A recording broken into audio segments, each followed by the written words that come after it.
Hello बच्चों, supernova career institute में आपका स्वागत है। मैं संगीता लेके आई हूँ केमिस्ट्री का एक नया चैप्टर ऊष्मागतिकी। ऊष्मागतिकी में हेस लॉ है, हेस नियम है, जो कि एमपी बोर्ड हो या फिर सीबीएसई बोर्ड हो, क्लास 11th के लिए मोस्ट इम्पोर्टेंट टॉपिक है। आइए आगे हम पढ़ते हैं। तो ये हेस लॉ की बात करें तो अगर आपने पढ़ा होगा लॉ ऑफ थर्मोडायनेमिक्स मतलब ऊष्मागतिकी का पहला नियम, तो जो आपका हेस लॉ है वो ऊष्मागतिकी के पहले नियम पर क्या करता है, डिपेंड करता है।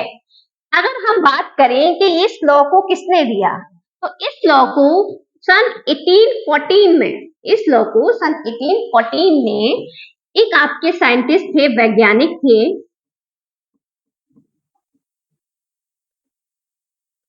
हेस वैज्ञानिक थे, जिन्होंने हीट के मतलब ऊष्मा के, जैसे कि हमारा उत्पाद से, अभिकारक से हमारे उत्पाद कैसे प्राप्त होता है और अभिकारक से उत्पाद को प्राप्त होने में जितनी भी ऊष्मा या तो अवशोषित होती है या फिर उत्सर्जित होती है, उसमें अवशोषित हुई ऊष्मा या फिर उत्सर्जित हुई ऊष्मा अभिकारक और उत्पाद की हमेशा क्या रहेगी, बराबर रहेगी, चाहे वह किसी भी विधि द्वारा उत्पन्न हुई हो, या तो वो रासायनिक विधि द्वारा उत्पन्न हुई हो या फिर वो आपकी भौतिक विधि द्वारा उत्पन्न हुई। जैसे एग्जाम्पल की बात करें, उदाहरण की बात करें कि एक ए हमारा क्या है,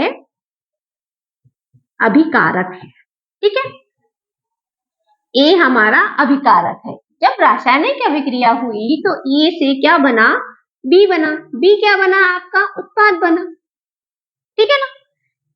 ए से बी आपका क्या बना, उत्पाद बना।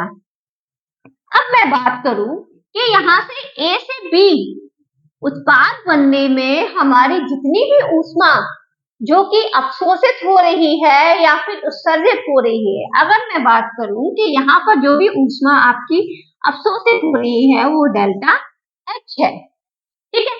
अगर यही प्रोसेस, यही विधि अगर ए से हमारा उत्पाद बी क्या बन रहा है, अनेक पद में बन रहा है, यहां से ए से बी, यहां पर क्या हुआ, ये एक पद में आपकी अभिक्रिया क्या हो रही है, कंप्लीट हो रही है।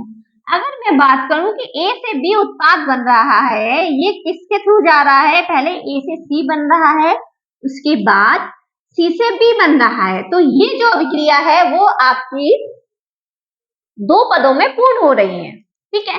तो यहाँ पर अगर मैं बात करूं जो हमारी ऊष्मा है उसका अवशोषण हुआ है वो डेल्टा H1 है, एंड ऊष्मा यहाँ पर क्या है, डेल्टा H2 है।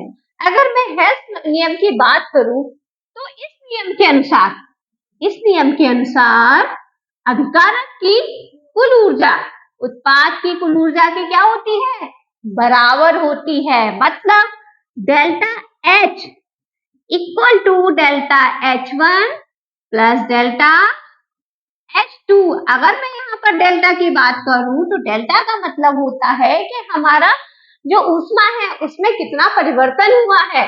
अगर पहले हमारी ऊष्मा H1 थी, उसके बाद हमारी ऊष्मा H2 हो गई, तो इसमें परिवर्तन क्या होगा, ऊष्मा में परिवर्तन क्या होगा, बताएं। ऊष्मा में परिवर्तन होगा H2 माइनस H1, जिसको कि हम किससे शो करते हैं, डेल्टा H से निरूपित करते हैं, ठीक है। तो हेल्स लॉ के अकॉर्डिंग अगर इस नियम को हम लोग निरंतर ऊष्मा योग के नियम से भी जाना जाता है, इस नियम को निरंतर ऊष्मा योग के नियम के द्वारा भी जाना जाता है, ठीक है।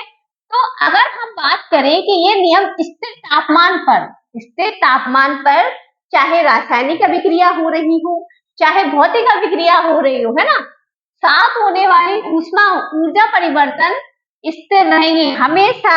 अगर वो भौतिक अभिक्रिया से कोई भी आपकी अभिक्रिया हो रही हो या फिर आपकी रासायनिक अभिक्रिया हो रही हो, उसमें आपकी ऊष्मा जितनी भी अवशोषित हो रही हो या फिर उत्सर्जित हो रही हो, उनका वो किसके बराबर होंगी, अभिकारक और उत्पाद की ऊष्मा की क्या रहेंगी, बराबर रहेंगी। आई होप, मुझे लगता है आपको मेरा ये टॉपिक हेयर स्लो है वो आपको समझ में आ गया होगा।